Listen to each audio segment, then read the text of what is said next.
Isa lang alam mo po Warbisdak, anong ready na impeachment ba't ayaw ituloy? Simple lang.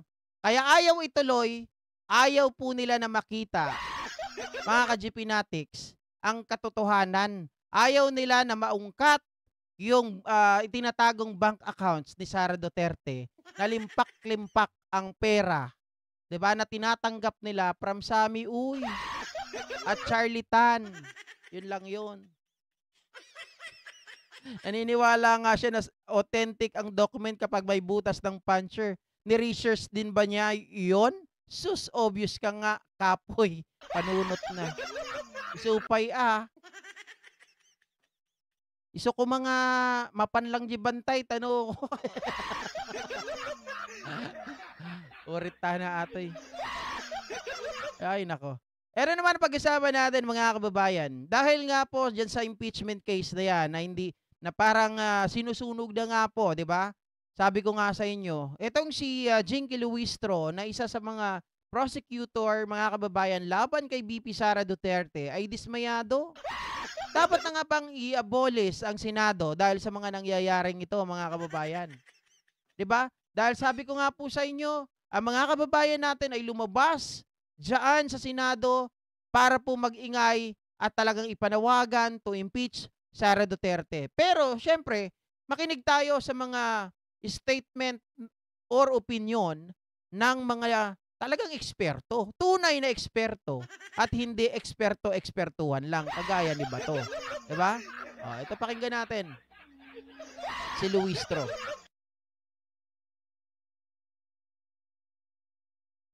Alright, ma'am.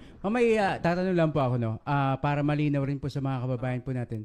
Hindi po ba maapektuhan ng transition po ng bagong mga halal na senador po dyan sa Senate po? Ito pong impeachment trial po natin. Kasi nga po, bago na ho yung mga, ano pong sinasabi ng batas dyan?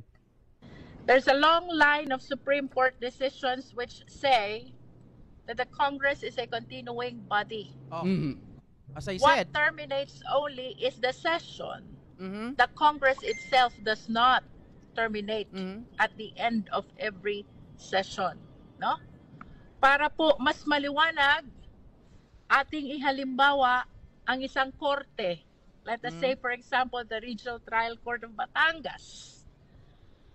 Ang huwes po sa Regional Trial Court of Batangas, pwedeng mag-retire, pwedeng mag-leave, Okay. pwedeng mapalipat sa ibang sala. Maganda pa yung ano neto maganda pa yung example neto Talagang based on mga kababayan sa batas. 'Di ba?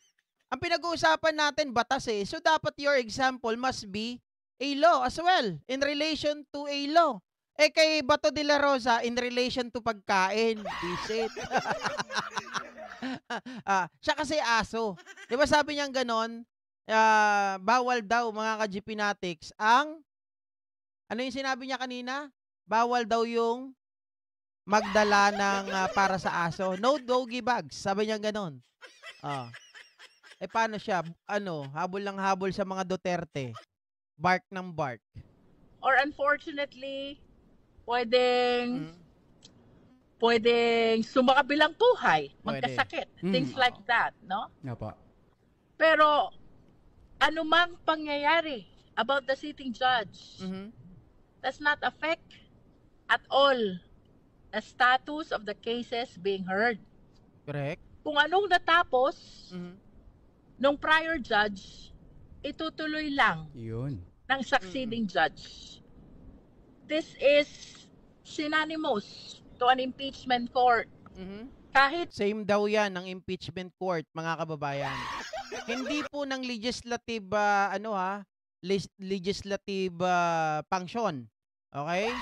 Hindi kagaya ng kapag sila ay gumagawa ng mga batas. hindi matapos ng 19th Congress of the Philippines ang trial ng impeachment case, all we need to do is for the 20th Congress to continue what the 19th Congress started. We have a long line of cases decided by the Supreme Court already.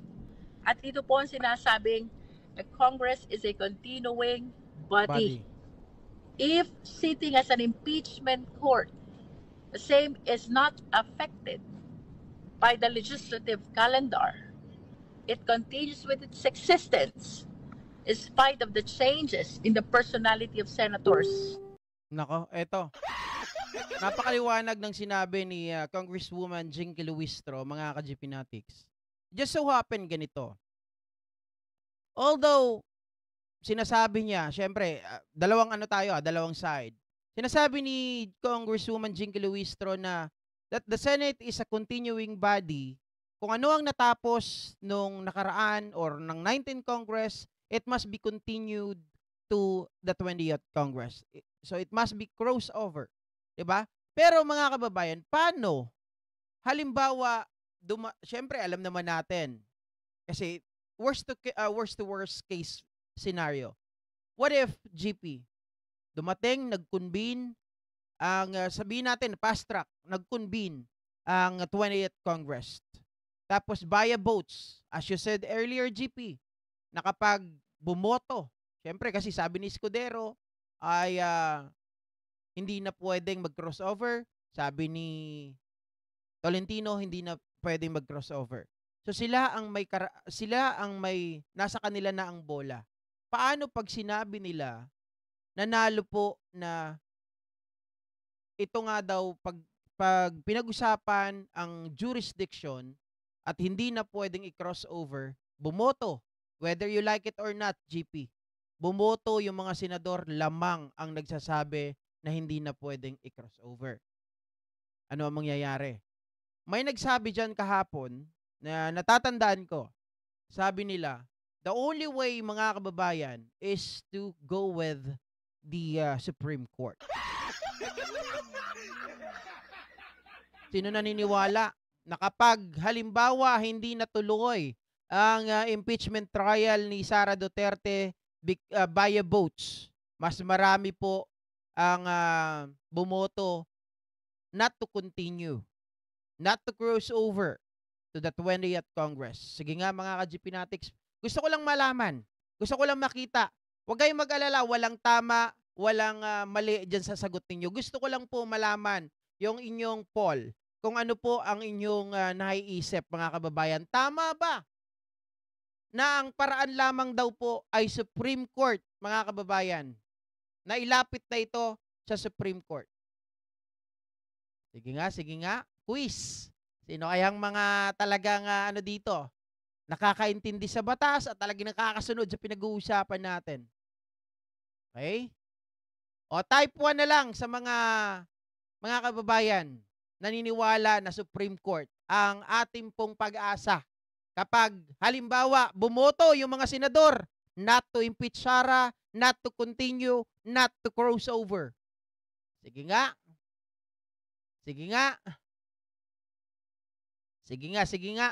Walang walang sumasagot, medyo nag-aalangan pa kayo? Huwag kayong mag-alala, guys, hindi ko kayo tatawanan. Hindi, gusto ko lang malaman kung ano po yung inyong mga reaction. O kung ayaw nyo naman, pwede ako nang sumagot. Diba? O, sabi ni Ma'am Arlene Villamor, 1. Emily Basug, 1. Yuki Sawaki, 1. Sige.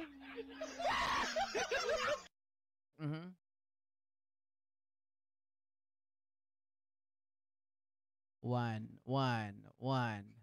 Supreme Court. Okay. Sabi nyo 1. Okay? Sabi nyo 1, mga kababayan.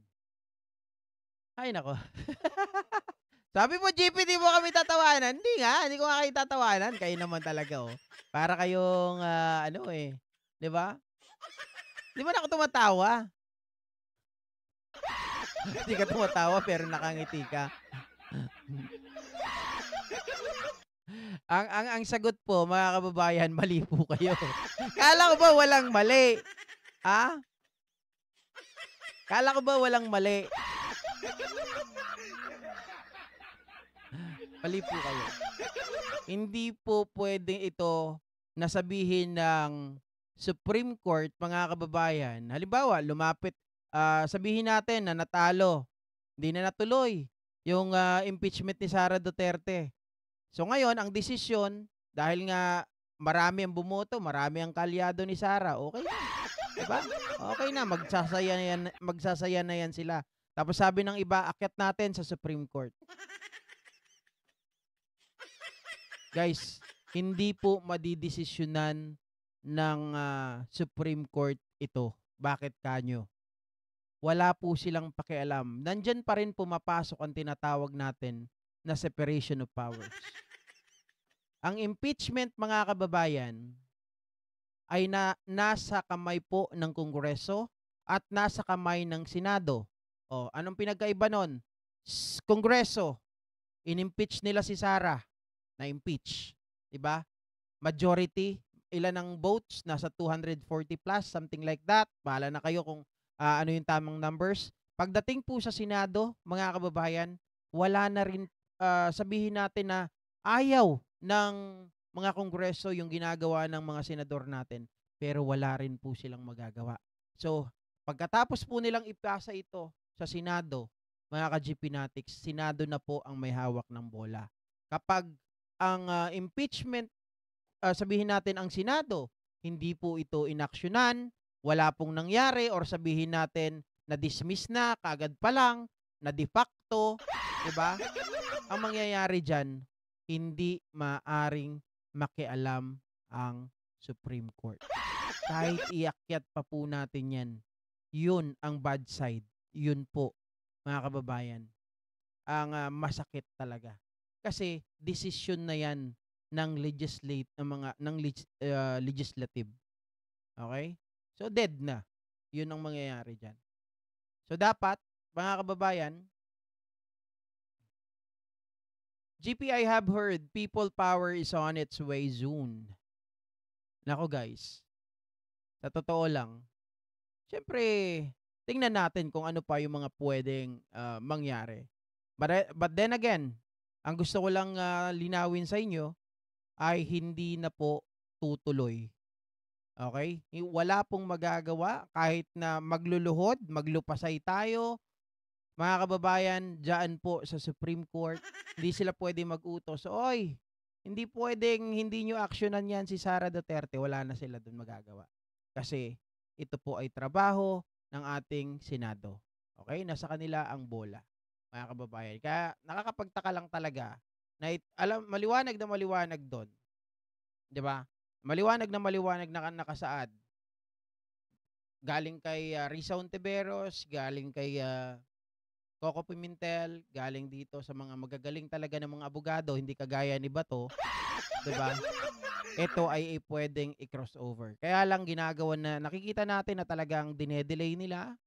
Ginagawa pong katatawanan ng taong bayan, ginagawa pong siraulo ang taong bayan. Sabi ni Marco Polo, GP, pwede na makialam yung Supreme Court niyan dahil may question of law. I totally disagree po, mga kababayan.